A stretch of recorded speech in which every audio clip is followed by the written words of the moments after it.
தமிழக முன்னாள் முதலமைச்சரும் சட்டமன்ற உறுப்பினருமான ஓ பன்னீர்செல்வம் பிரதமர் நரேந்திர மோடியை சந்திக்க முனைந்த நிலையில் பாஜக மாநில தலைவர் நயினார் நாகேந்திரன் அதற்கு தடையாக இருந்தார் என குற்றம் சாட்டியுள்ளது பரபரப்பை ஏற்படுத்தியிருந்தது. சமூக வலைதளத்தில் வெளியிட்டுள்ள தனது பதிவில் ஓபிஎஸ், நான் பிரதமரை சந்திக்க விரும்பினேன்.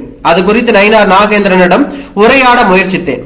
6 முறை அவரை கைபேசியில் அழைத்தேன், பதிலளிக்கவில்லை. பின்னர் குறுஞ்செய்தி அனுப்பினேன்.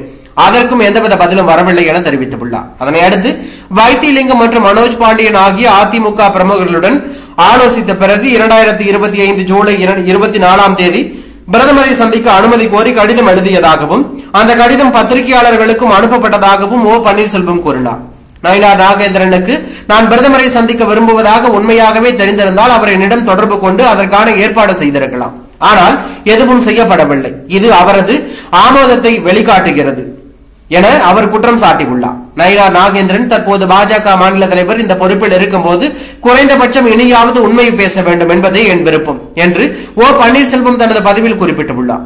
இந்த பரபரப்பு குற்றச்சாட்டுகள் பாஜக ஓபிஎஸ் அணியின் உறவினை சிக்கலாக்கும் வகையில் உள்ளன என அரசியல் வட்டாரங்கள் கணிக்கின்றன. வரும் நாட்களில் பாஜகவின் பதில் என்னவாக இருக்கும் என்ற எதிர்பார்ப்பு எழுந்துள்ளதாக தகவல் வெளியாகி பரபரப்பை ஏற்படுத்தியுள்ளது.